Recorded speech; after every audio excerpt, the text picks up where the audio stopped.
Hello and welcome to Workspaces, Member Segmentation and Communication presented by Member 365. So for those of you who don't know me, my name is Christine Mundy. I am the Director of Customer Success, and fun fact is I love questions. So if you have questions, please put them into the Q&A. It's found at the bottom of your screen, and you can ask away as we go. Everybody has been muted, cameras are turned off, and we are recording. So this will be posted on our YouTube channel for you to reference later. So for today, what we are going to go over is what is a workspace, what's the difference between a workspace and a committee, and how are they different. Then we're going to go into how to create a workspace, how to create a committee, what are the different workspace categories or file categories, and then what's with the notifications and how does that work, and permissions as well. So let's jump in to Member 365. Once we do all that, we're going to come back and actually look at best practices and, again, questions. So if you have questions, please put them into the Q&A. If you don't want to, you can always message us after as well. All right, so I'm in our Member 365 site, and one thing I always like to point out is that if you don't see all of the items at the top here, it's because you don't have permission. So if you need permission, you need to talk to your admin manager. Member 365 does not add or remove any admin permissions for security and privacy purposes. Now, what is the difference? The first question is, what is a workspace? And what is the difference between a workspace and a committee? So first off is committees are found under here on modules. They're on the back end, and only administrators can see this. Workspaces are found within the member portal. They're created in the member portal. They can be managed by a member or committee member so that they don't need to have access to the CRM. So they only have this admin option up here. So a workspace is where you can engage your members and allow them to communicate with one another. So I'm just going to go into a generic one here. So in each of these, it has the ability for you to have a description where you can put in a whole lot of different things into the description area. And it's really important that when you are labeling your workspaces, that you add as much description into the descriptive area so people know that they're in the right place, they're in the right community, they know why they're here. You can even add videos, images. There's lots of flexibility for customizations. You can have files, anything like along those lines. And then you can have discussions. So you can actually have discussions within the workspace. Now, another thing I always like to mention, whether for workspaces, you want to at least have a monitor. So someone that is able to come in here and watch what people are posting, in case there's always going to be the odd person that might get a little irate and you might have to remove them. And so you want to just have a monitor within the system so that they can come in and see what's going on. So workspaces are in here. They're given access to a group of people based off settings. And if someone fits within that parameter, the filter that you've added, they automatically get added to the workspace if they no longer fit. So let's say you're doing it for active members, only active members. If they become lapsed, they don't get access to the workspace anymore. So it's automatically granted. Whereas committees are done completely in the CRM over here and are administered by a administrator. They are granted a role, so like a chair or president or treasurer or board member or committee member, and they're given a term. So they're given a 1 year, 2 year, 5 year term, however long the term is. But once that term's over, you can have it so that their access is removed from the workspace. The great thing about committees, it's great for boards, because the one thing that I've learned over the years is that boards change over quite a lot and they need some central location for all of their files and data. And so the committees are great for this because they can upload all of their documentations and have it in one space.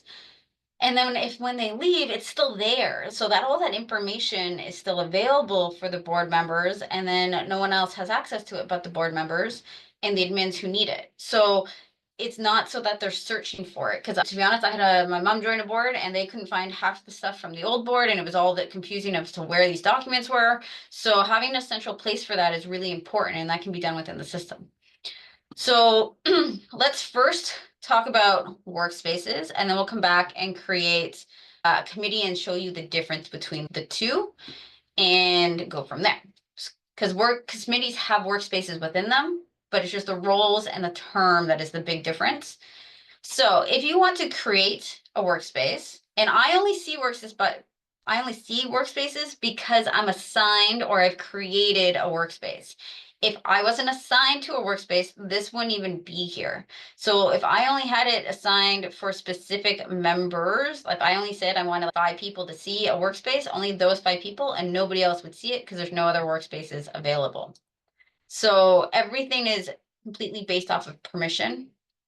To create it, I'm going to come up to administration at the top. If you don't see this, it means you do not have portal permissions. So under the permissions options, there's portal permissions on the portal tab.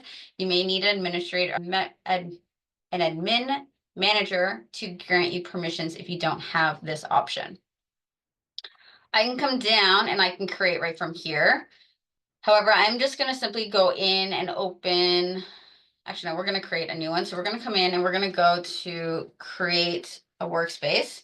Now, managing categories, that's if you want to group certain ones together. So for example, I was talking with another association and they have multiple chapters or branches within different provinces. So you might want to do it by province, or you might want to do it by specific criteria. So if like interests, or have specific workspaces that people can opt into because they want to get more information on what those options are. And that can be in a demographic form or a membership form or directory form where it automatically grants permission based off of lists.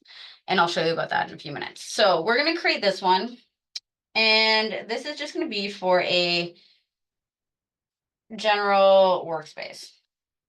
General information. So this could just be like for you to provide your members with just basic information. When you update policies, when you do anything, you can put it in here, and then it's always housed in there and people can go and access to it. In this space, you can do lots of things. So you can add images, documents, anything along those lines you can add in. So you can do from your media, or you can just add, and I'm just going to grab an image from in here. So this is just from a form. You can insert it in. You can have videos in here, as I showed earlier. Whatever you do, you want to just make sure that this description is clear as to what is offered. What is this workspace and communication area for, and why are we using it? So that's just something to take into consideration when you're doing it. You do need to have something in here, but you just want to have language or something along those lines. Again, I'm just going to add one of these other images in and have that there. And then what we're going to do is we're going to go down to options. So what options do you want to allow for this workspace? I always like to auto bookmark it, so it's right on the home page, and I'll show you where that is in just a minute. Discussions, again, if you're not able to monitor them, don't enable them. You want somebody at least in there once a week going, just reading through to make sure everything is pleasant. And then a file library. So are you uploading files? Are members allowed to upload files? How is that allowed to work? And then enabling events. So can you do, or do you want to have events specific for that workspace?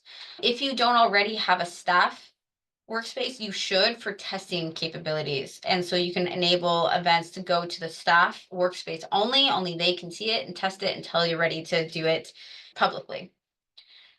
Next is, do you want to allow to do e-blasts in a workspace? Grant the ability. So you can grant specific abilities to a specific individual to do that. Next is directory. So the directory is visible, so people can see who is in that directory or in that workspace with them. So if there's something specific they want to ask someone, they can do it in a discussion. You can determine what is visible or not visible if you just want first or last name, or if you want to make it more information, you just simply check them off, and then those options are available within the workspace. Notifications. I like to set notifications to daily. Now, if you're setting this up during onboarding or before you want to release it, there is a toggle, and I'll show you this, to make sure that all notifications don't go out until you're ready for them to go out. I don't like to make it instant because it can get overwhelming. I like to start with daily, but I don't like to force it because I like to allow the members to go in and update their preferences. So you're not bombarding them with emails they don't want. Now, they might switch it to instant, and that's totally fine. And you might have certain policies where you need it to be a certain criteria and you need it to be forced, but that's completely up to your discretion. Assignment. So here we can, these are the individuals that we want to grant permission to see this specific workspace. So I can go in here and I can go staff. So I always like to add staff and allow them to have full capabilities because every administrator on your team should have a staff membership for this purpose so that they can automatically get assigned to things or be able to test things or get access to things. So I always like to add that as a default. And then I can come in here and I can say, if I want it on a specific list, I can come in here and find that specific list. So if I want all contacts, it could just be everybody, that's members and non-members. So non-members can get access to Workspaces. They just need access to the non-member portal, and your non-member portal has to be enabled and configured. Active members. So I'm going to say active members. Now, why I would make a list of active members and not come up here and select the membership category is because this is the full membership category. So either if they're active or lapsed, it would still register them in that category. So they would still get access to the Workspaces. If I wanted to be specific on just active members, I could simply go here and select the list. And then I could say, yes, they could upload files and have discussions, but not edit the description. That you only want to grant to specific individuals. Again, staff members, or if they're committee members, and I'll show you how to do that on an individual assignment in a minute. So here you have the organization's names, events, contact demographics, or by list. So those are all the options. You can, as you can see, select more than one. So if I want to go back and I want to add another criteria or another assignment, and I say, oh, I want also all of admin staff, they can do all the things too. I can have multiple assignments in here for the different groups that I want for this workspace. Categories are like filing your workspaces. Again, like I mentioned earlier, you could have chapters. And so you might have multiple branches of a chapter within a different province or state. And so you might want to do categories by state, or you might want to do them by speciality or by different chapter groups. So you might have chapters and then have chapter A, B, C, and D under there. So it's all organized and you have the different groupings together. Same thing applies with files. You can predetermine file categories, or you can just let members, as they upload files, create their own as they go. You do need a category for when you're doing files. It also makes it easier to search for them. Then I can hit save and create this. Now, the other thing is there's a step 2. So in step 2, this is where you can manually assign access to specific individuals or grant higher access for specific individuals. Now, I'm a super user, and so these items up here you will not see. So just be aware that there are some capabilities for us super users. So if you ever see something that you're like, this is gonna, or need to do something and think this is gonna take me forever, always ask us. We sometimes have more capabilities on the support team to help you. Even just today, somebody said they were going one by one through something for another project they work on. I was like, stop, I have a magic button, and we sometimes can just press a button and do all the things you need it to do, or we can do a database update. So always ask.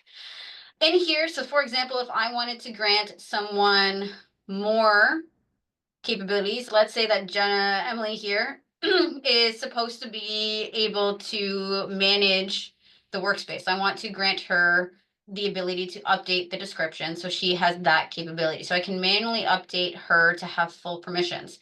Now, let's say somebody else has come in and they're not being appropriate in one of the workspaces. We've given them a verbal or written warning and they're continuing. So I'm going to come in here and I'm going to remove their access. So they no longer get access to the workspace. They've been removed and can't get access to that space. So there are those kind of options And again, that's why it's really important to have a monitor when you do have discussions enabled. All right, always make sure you go down and save. Always save your work as you go. And now let's go check out that workspace. But first, I actually want to go back to admin and show you that toggle. So there are the ability for you to not have notifications go out until you're ready. So this is where you can just turn off all notifications by default, or you can turn it on and then they're going out as needed. So when you're setting stuff up, I recommend turning this on, because I remember once somebody forgot to turn this to no, and they started uploading files and they had their notifications to instant, and they're like, why is everybody emailing me? It's because you're uploading a whole bunch of things and they're getting notifications. So just something to be aware of. Either turn notifications off in the workspace or turn it off here for everything until you're ready to release your workspaces. I'm gonna turn that on. And if you need to, you can turn them off. If you want to keep them for historical purposes, you can turn them off, or simply delete them if they're no longer applicable. Just be aware that if there's any data stored in a workspace and you delete it, it will be lost and it will not be able to be retrieved. So just make sure that you are aware of that when you are deleting them. Just be careful. So we're going to go back over to our workspaces and we are going to see the one that we created. Now, we didn't assign it to any category, so it's just going to be in our list, so general information, and we can go in and check that out. And then you can do posts, you can do files. You can see all the files in this workspace. If you're ever trying to figure out where are the additional kind of files, like if I need to find all files for all workspaces, there is a file library. And so you will be able to get, that is the file repository. 1 second. Apologize, it's not seen. There should actually be a file library option here. I think it's turned off in the back end and I have to re-enable it, but there is a file option so that you can find all files by category and by workspace, even keywords. So you can use like Bobly search. So just type in a word and it will search all the documents for that word so that you are able to retrieve it. Then we have the work. So as I mentioned, the directory. So all the members that are associated or been granted access, you would be able to come in and see. If you click on their name, it gives them a little bit more detail onto the individuals. And again, it's only if you want that information available for them to see. Otherwise, you can turn the directory off. It does not need to be enabled. All right, so that's workspaces. Now, committees. Now, committees have a workspace that work similar to this. And it's a different module, which is why I have it over here. Now I have access to a committee. So I have 3 committees in which I have been granted access. The functionality in the member portal is similar. So they can still upload files, do discussions, have a directory. All those things are identical. They're still the same. In the discussions, it's exactly the same as well. So they can do videos or posts or anything along those lines, share files within those discussions. They have that capability here in uploading files. However, creating it, you do in here. And so I'm going to go to manage and I'm just going to go into the board of directors. It is the most common. We do have lots of other ones show up, marketing committees and membership committees or anything along those lines. So you want to make sure. So these are dynamic. Again, they update as to people's terms. You don't need to make one for 2025 and another one for 2026 and another one for 2027. They will consistently update. You can make it so committees that have been inactivated, so they've gone through their term, still have access, or you can turn it off so that they don't get access unless they're an active board member. And then again, the setup's is similar. So all the things that you want, the notifications, you can force, or if you don't want it to force, but you just want it to enable, you can. And then you can set up the different files. And again, for boards, most commons are agendas, just general and minute notes. To assign a member, you need to have roles. If you haven't pre-made your roles, you can go to options and go to roles, or go up to committees and then go to manage roles, where you can add and remove the different types of roles that are available. In here, what you're going to do is when you have a person, you're going to find the contact. You're going to give them a role. I'm going to be the treasurer today. And then you're going to give them a term. So 1-year term, assign, then that individual is automatically added. They automatically see the workspace or the committee option in the workspace that they've been assigned. You can update it in here. I can also go to my contact record and see that on my contact record. So it's connected to the contact record as well. So you can see the board history or the committee history here. And if you want to, you can send communications out through the committee posts so they get the notifications. Or you can also create a list for your committees in your list builder and send out email communications. So those are the different options. All right, let's go back to best practices. And then I do see a couple questions. Thank you. I love questions. So if you have any, please put them in the Q&A at the bottom of your screen. They might be in the more options. Okay, so first best practice is, I mentioned this at the beginning, is be clear with your workspaces. So make sure that they are described correctly. They have a good name so people know exactly based off that name and when they go into them what that space is for. Set the default daily for notifications. Oh, I didn't show you. So to update those, in the member portal, the members have that capability. So in the member portal under my account, you can go to email notifications and the members can adjust this so long as it's not forced. If you make it forced, they can't adjust it.